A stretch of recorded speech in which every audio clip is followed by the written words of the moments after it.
Today in Chicago, tragedy strikes as a high-speed car crash claims the life of a teenager.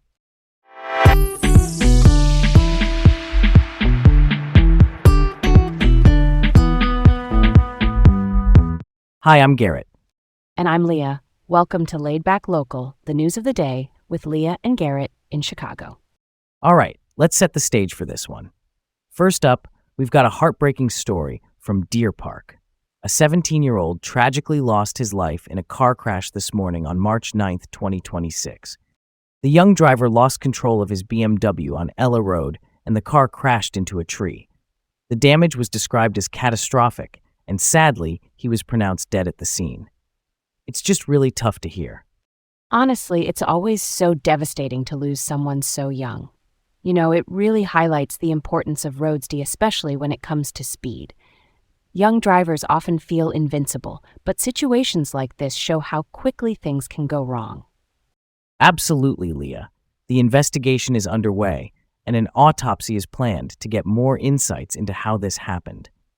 The severity of the crash was shocking, with that level of damage to the car. Okay, let's move on. Next up, we're diving into some local politics.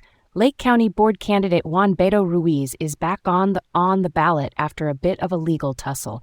He's challenging incumbent Isaiah Campos. Ruiz was initially taken off for not including his full legal name on his nomination petitions but appealed successfully. He argues the challenge was discriminatory against the Latino community.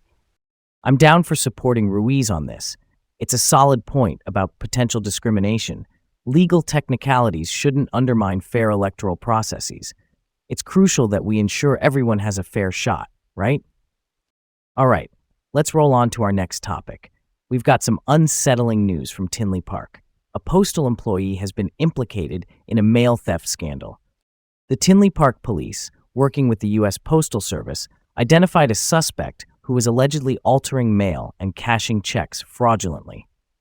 This all came to light after residents reported their mail being tampered with. That's so wild. It's really concerning when you think about the level of trust we place in our postal system. Situations like this make you question how we can improve security to prevent such breaches. All right, on to the next.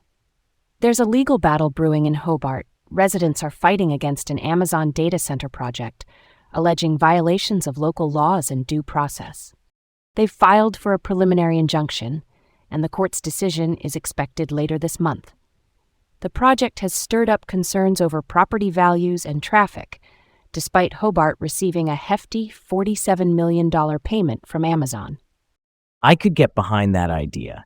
It's a basic principle that local rights and due process must be respected.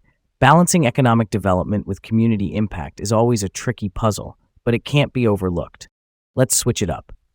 Last up, Lake Forest is taking a stand for health and the environment by moving to ban coal tar sealant, which contains harmful carcinogens known as PAHs.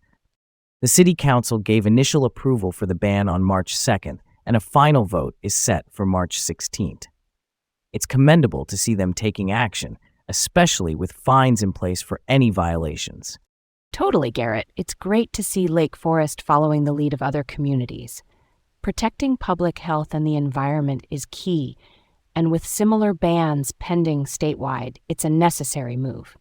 Thanks for tuning in to Laid Back Local, the news of the day with Leah and Garrett in Chicago. Stay informed and join us again tomorrow.